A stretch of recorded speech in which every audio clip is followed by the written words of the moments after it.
Ons gaan 2 gedeeltes saam lees uit die Evangelie van Johannes, uit Johannes 15 van vers 9 af, en dan sal ek die kans gee om saam met my te blaai na hoofstuk 19, waar ons van vers 17 af sal lees.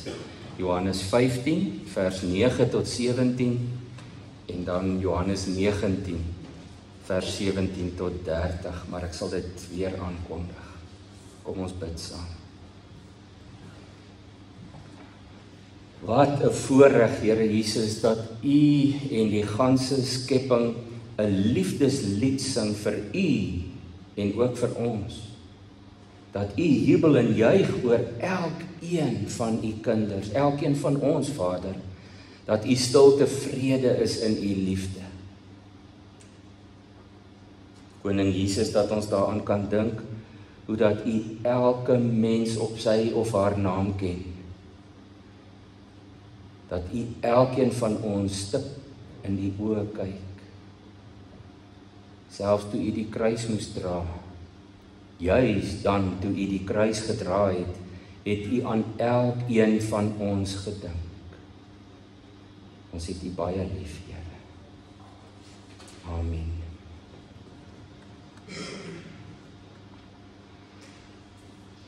In Johannes 15 wil ek graag eers vir U daar lees van vers 9 tot 17, waar Jesus voor sy lydenstyd nog hierdie volgende verklaring maak. Hy sê vir sy volgelinge, maar ek en jy mag dit vir onsself ook vat vandag. Hy sê, soos die Vader my lief het, het ek julle ook lief. Julle moet in my liefde bly. As julle my opdragte uitvoer, sal julle in my liefde bly, net soos ek die opdragte van my Vader uitvoer en in sy liefde bly. Dit sê ek vir julle, sodat my blydskap in julle kan wees en julle blydskap volkome kan wees. Dit is my opdrag. Julle moet mekaar lief hê, soos ek julle lief het. Niemand, vers 13, niemand het groter liefde as dit nie, dat hy sy lewe vir sy vriende aflê. Julle is my vriende as julle doen wat ek julle beveel. Ek noem julle nie meer ondergeskiktes nie, want 'n ondergeskikte weet nie wat sy baas doen nie. Nee, ek noem julle vriende, omdat ek alles wat ek van my Vader gehoor het aan julle bekend gemaak het. Julle het my nie uitgekies nie, maar ek het julle uitgekies. Ek het julle aangestel om uit te gaan en vrugte te dra, vrugte wat sal hou. So sal die Vader aan julle gee, wat julle ook al in my naam vra. Dit beveel ek julle. Julle moet mekaar lief hê. En dan blaai ons om na hoofstuk 19, Johannes 19, en ons gaan van vers 17 af lees. Onthou nou dat Johannes nie meld van Simon van Sirene wat op 'n stadium hom gehelp het om sy kruis te dra nie. En dis nie dat Johannes sy inligting verkeerd het nie. Hy wil die punt maak dat Jesus nie teruggedeins het nie terwille van ons. Daarom begin hy vers 17 deur te sê, Jesus het self sy kruis gedra en uitgegaan na Kobbeenplek toe, soos dit genoem is in Hebreëus Golgotha. Daar het hulle hom gekruisig en saam met hom 2 ander, een aan elke kant met Jesus in die middel. Pilatus het ook 'n opskrif en dit aan die kruis gesit. Hy het 'n opskrif geskrywe en dit aan die kruis gesit. Daar het gestaan, Jesus van Nasaret, die koning van die Jode. Baie van die Jode het hierdie opskrif gelees, omdat die plek waar hy gekruisig is naby die stad was. Die opskrif was in Hebreëus, Latyn en Grieks. Die priesterhoofde van die Jode het toe vir Pilatus gesê, moenie skrywe die koning van die Jode nie, maar skrywe, hy het gesê ek is die koning van die Jode. Pilatus het vir hulle gesê, wat ek geskrywe het, het ek geskrywe. Toe die soldate Jesus dan gekruisig het hulle sy boklere gevat en dit in 4 dele verdeel, vir elke soldaat 'n deel. Hulle het ook sy onderkleed gevat. Dit was sonder naad van bo af in een stuk geweef. Hulle het toe vir mekaar gesê, ons moet dit nie skeer nie. Kom ons loot wie dit moet kry. Dit het gebeur sodat die skrif vervul kan word, waar dit sê, hulle het my klere onder mekaar verdeel en vir my kleed het hulle geloot. Dit was wat die soldate gedoen het. By die kruis van Jesus het ook nog sy moeder en sy moeder se suster en Maria, die vrou van Klopas en Maria Magdalena gestaan. Toe Jesus sy moeder sien en die disipel vir wie hy baie lief was wat daar by haar staan, sê hy vir haar, daar is u seun. Daarna sê hy vir die disipel, daar is jou moeder.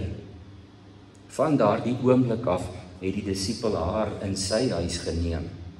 Hierna het Jesus, met die wete dat alles klaar volbring is, en sodat die skrif vervul kan word, gesê, ek is dors. Daar het 'n kan vol suurwyn gestaan. Die soldate het toe 'n spons vol suurwyn op 'n hisoptakkie gesit en dit teen sy mond gehou. Nadat Jesus die suurwyn gekry het, het hy gesê, tetelestai, dit is volbring.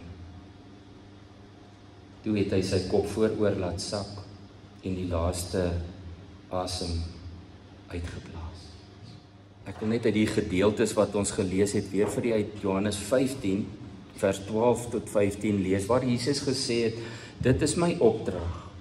Julle moet mekaar lief hê soos ek julle lief het. En dan vers 13, niemand het groter liefde as dit nie, dat hy sy lewe vir sy vriende aflê. Julle is my vriende as julle doen wat ek julle beveel. Ek noem julle nie meer ondergeskiktes nie, want 'n ondergeskikte weet nie wat sy baas doen nie. Nee, ek noem julle vriende, omdat ek alles wat ek van my Vader gehoor het, aan julle bekend gemaak het. En dan uit Johannes 19, die bekende vers 30, met daardie mooi Griekse woord wat beteken, dis klaar, dis afgehandel, dis betaal, dis voltooi, dit is volbring. Jesus het dit gesê, net voor hy sy laaste asem uitgeblaas het. Dit is volbring. En toe het hy sy kop vooroor laat sak en die laaste asem uitgeblaas.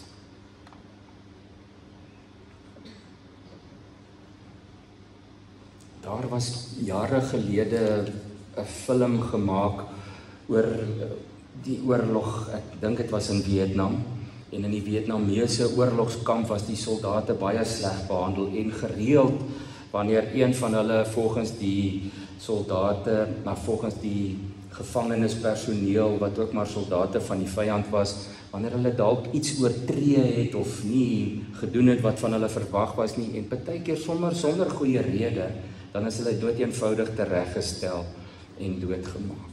En so in die film het dit gebeur dat een van die soldate die oggend doodgemaak sou word voor al die ander, om nou net weer respek te probeer afdwing op daardie verspotte manier. Terwyl hulle die persoon, die soldaat so vasgemaak het, amper soos in 'n gekruisigde posisie, het een van sy vriende vorentoe gestorm en die offisier uit die pad uitgestamp en gesê, nee, ek sal sterf. En met 'n groot gestry en 'n onderhandel het hulle dit toegelaat dat die vriend in die plek van die ander soldaat tereggestel word.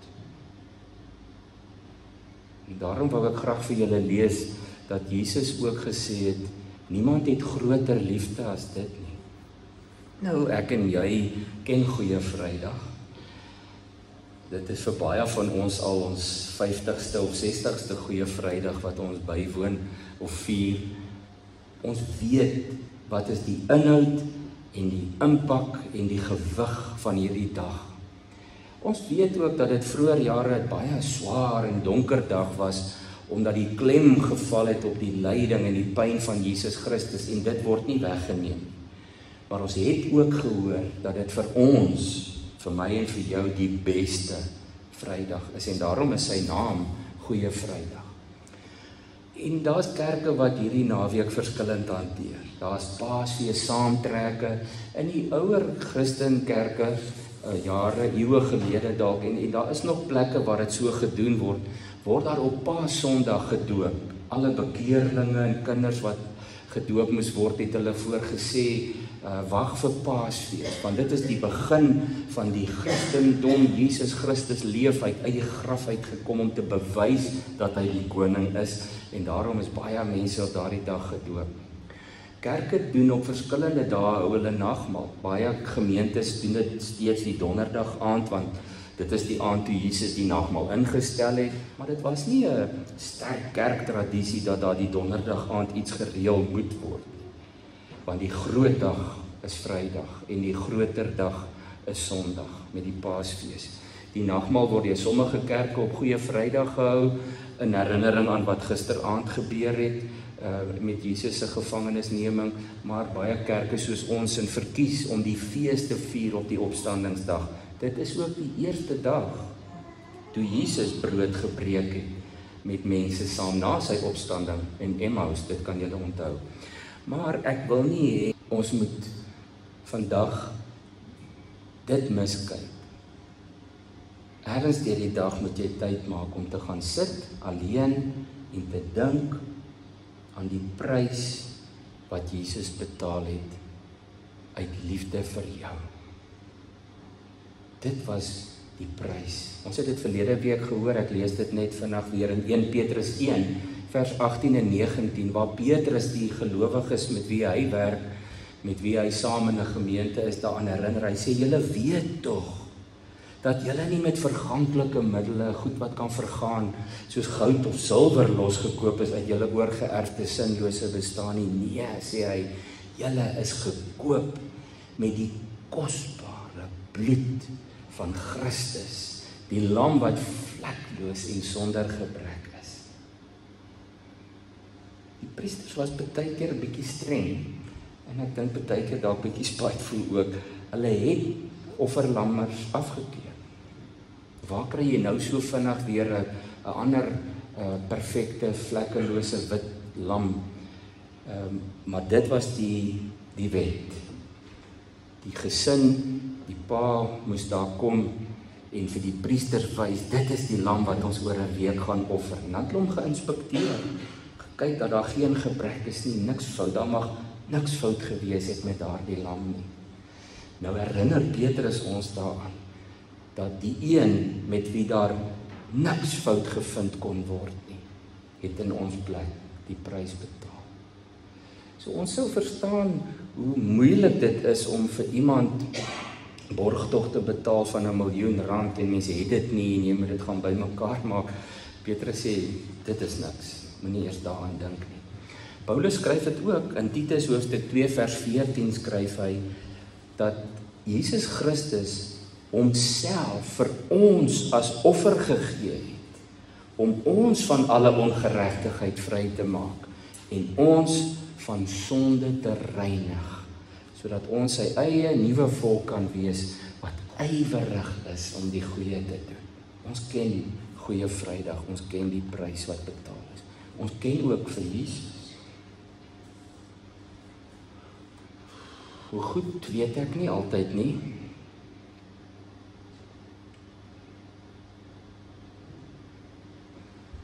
Ons ken die prentjies wat predikers deur die dekades vir ons geteken het. Vroeger was dit kwaai Jesus. Jesus wat gefrons het in al die prentjies. Jesus wat met 'n strak gesig, selfs in films en in skilderye uitgebeeld is. Selfs die oudste afbeeldings van Christus was die ernstige Jesus.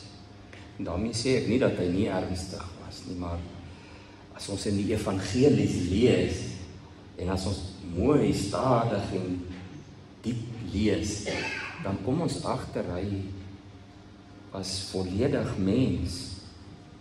En dit beteken dat hy ook swaar gekry het, maar dat hy ook gelag het, en dat hy ook hartseer geken het, en dat hy ook honger en bekommerd geraak het. Daar's mooi boeke geskryf onlangs oor Jesus, die geliefde rebel, dat hy rebels was eintlik, maar dat hy geliefd was. Pierre Du Plessis het 'n boek geskryf, Jesus ruik na mirre en stof. Ons dink nie altyd so daaraan nie, daarom skryf John Eldridge in sy boek The Beautiful Outlaw of die geliefde rebel, hy sê dat dit is so 'n wanvoorstelling wat ons kry van Jesus tussen sy disippels, altyd met 'n wit kleed aan, skoon. Nie asof hy nou uit 'n vuil stink vissersboot geklim het nou net en 10 kilometer grondpad geloop het met sandale aan nie. Altyd so netjiese haarstyl gehad in die prentjies en in die afbeeldings. Kry jou eie beeld van Jesus, maar kry dit om in hemelsnaam in die Nuwe Testament en die evangelies en laat die Gees jou help om jou verbeelding te gebruik wie Jesus is. So word hy vir ons geprofeteer, veral in hierdie laaste paar dae van sy lewe in Jesaja 52 al, waar die profeet sê, my dienaar sal voorspoedig wees, ja, hy sal hoog in aansien wees, hy sal baie eer ontvang, maar baie mense gaan ontsteld raak oor hom. Want hy, nou skryf in die verlede tyd, asof dit reeds gebeur het, hy was so misvormd, dat hy nie meer soos 'n mens gelyk het nie meer die voorkoms van 'n mens gehad het. En dan sien mens baie keer skilderye en uitbeeldings van 'n skoon, vlekkelose Jesus met lang golwende hare met 'n doringkroon en so een streepietjie bloed wat hier afval. Terwyl die evangelie sê hulle het vir hom geslaan met stokke en met vuiste. Vers 15 van Jesaja 52 sê, hy gaan baie nasies laat opspring van verbasing. Konings sal sprakeloos wees oor hom, want hulle sal iets sien wat nie aan hulle vertel is nie, en hulle sal iets te wete kom wat hulle nog nooit gehoor het nie. Wie sal ons glo as ons hiervan vertel? Wie sal die mag van die Here daarin kan raak sien? Want die dienaar is soos 'n loot wat voor die Here uitspruit, soos 'n plant wat wortels skiet in droë grond. Hy het nie skoonheid of pragt gehad dat ons na hom sou kyk nie, of die voorkoms dat ons van hom sou hou nie. Hy was verag en deur die mense verstoot, 'n man van smart, van lyding, 'n man wat pyn geken het, iemand vir wie mense die gesig wegdraai. Ja, hy was verag. Ons het hom nie gereken nie. En tog het hy ons lyding op hom geneem en ons siektes het hy gedra. Maar nog steeds het ons hom beskou as een wat gestraf word, wat deur God geslaan en gepynig word. Oor ons oortredings is hy deurboor. Oor ons sondes is hy verbrysel. Hoe lyk 'n mens wat deur die wrede Romeinse owerhede en soldate gekruisig is, nadat hy gegeesel is en geslaan en mishandel is, dan sê Jesaja, hy is verbrysel. Die straf wat vir ons vrede moes bring, was op hom. Ja, so ken ons hom, maar ken jy hom so? Of is jy ook een van daai wat sê, nee, ek kan nie kyk nie, wil nie kyk nie. Nou, ons hoef ons nie aan mense se uitbeeldinge te steur nie, maar gaan lees rustig deur hierdie evangelie gedeeltes. En onthou, dit het nie so vinnig gegaan soos wat dit klink as ons dit lees nie. Selfs die ander ervarings van die Here Jesus, dan staan daar, hy het opgestaan en hy het na Kapernaum gegaan. Dan dink ons, okay, hy het seker ge-Uber, gevlieg met sy helikopter. Dan het hy 120 kilometer per voet afgelê van waar hy was. So moet asseblief ook nie die lydensverhaal lees van hoe Jesus gegeesel is en mishandel is, asof dit sommer so vinnig en so maklik gebeur het nie. Leer hom vandag ook 'n bietjie ken. In Filippense 2 skryf Paulus vers 6 tot 8, hy wat in die gestalte van God was, het sy bestaan op God gelyke wyse nie beskou as iets waaraan hy moes vasklem nie, maar hy het homself verneder deur die gestalte van 'n slaaf aan te neem. Hy het aan mense gelyk geword. Hy was nie altyd so trappie hoër as die disippels en sy vriende en sy familie nie. Daar staan, hy het aan mense gelyk geword. Kan jy dit indink, net vir 'n oomblik? Dat ons God en Koning Jesus Christus so aan mense gelyk geword het, dat hy vir 9 maande in sy moeder se baarmoeder was. Maar hy kon niks doen daar nie, hy kon nie daar God wees nie, hy was God, verstaan my mooi. Maar wat kon hy doen toe hy nog 'n fetus was? So gehoorsaam was Jesus Christus dat hy gesê het, ek sal dit ook doen, ek gaan nie magically net daar appear as 'n verlosser nie, ek sal die pad van die mens leer ken soos hulle hom ken. En daarom moet ons ook nie dink dat hy daai geeseling maklik gevat het. Ons moet nie dink dat dit vir hom nie seer was toe hulle sy hande uitgestrek het en spykers daardeur geslaan het. Hy was mos God, hy het seker nie gevoel nie. Nee, hy het dit gevoel. Hy het gegil waarskynlik toe dit gebeur. En daarna gesê, Vader, vergeef hulle, want hulle weet nie wat hulle doen. Daarom sê Jesus, ons moet nie vergeet nie. Daar's geen groter liefde as dit. Daar's geen groter liefde as dit wat ons op Goeie Vrydag vier. Jesus Christus noem jou sy vriend, sy vriendin. Hy noem jou so. Hy sê, ek noem julle nie meer onderdane of ondergeskiktes nie. Ek noem julle vriende. Geen groter liefde nie as hy wat sy lewe vir sy vriende aflê. Ag, en nou gaan ek prekerig klink, maar vat dit nou maar vandag vir my. Ek klink nie baie keer ek prekerig, hopelik nie. Hoe behandel jy jou beste vriend? Wat maak ons met hierdie vriend van ons, wat gesê het, nee, wag, ek sal in sy plek sterf, ek sal in haar plek sterf. Kan jy dink wat deur iemand se gedagtes in hart moet gaan, wanneer jy weet jy gaan nou doodgemaak word, maar iemand kom, jou vriend, jou beste vriend, en stamp jou uit die pad, sê nee, ek sal, skiet my, ek sal sterf. Maar nee, nou hoe behandel ons so 'n vriend? Is dit net iemand vir wie ons altyd iets vra wanneer ons nodig het? Hoe behandel ons hom? As hy nou nie, omdat aangesien hy nou sy lewe vir my gegee het, wat gee ek in ruil vir hom? Hoe het ek hom lief? Kan dit enigsins in my lewe gesien word, dat hierdie Jesus is my alles, my alfa en my omega, dat ek saam met Paulus sê, al wat ek wens, is om hom te ken. Sal jy nie weer jou Bybel vat, as jy dit nie nou doen nie, ek sê nie, julle doen dit nie, julle is almal fantastiese mense, ek is regtig vir julle almal baie lief. Maar vat ons nog ons Bybel, ten minste 15 minute van 'n dag, een kant sit die selfoon af, sit die TV af, maak jou rekenaar toe, sluit die deur, sê Jesus as dit nodig is, of gaan sit in die tuin, alleen met jou Bybel, met jou Here se woord, met die Nuwe Testament, waar die Heilige Gees baie makliker vir jou kan sê wie Jesus is. 15 minute met jou beste vriend, elke dag. Of sal jy maar weer met hom praat wanneer jy hom nodig kry?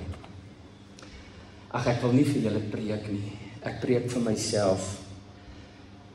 As hy dan vir jou alles gegee het, kom ons gee hom 'n bietjie meer.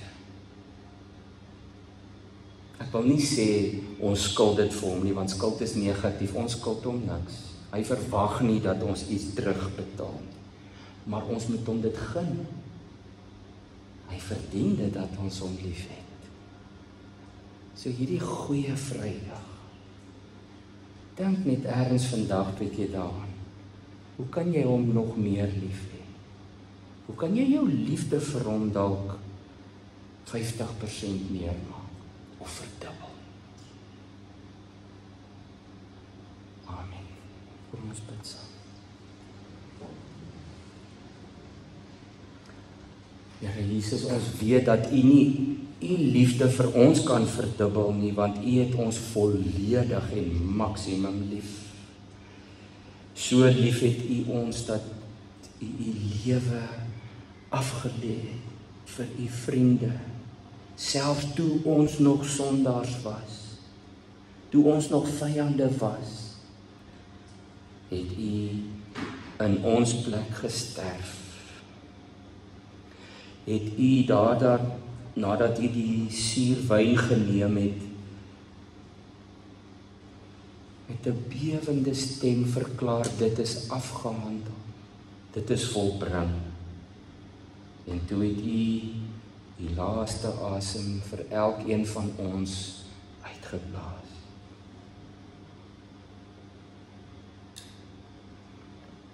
Help my om U baie meer lief te hê, baie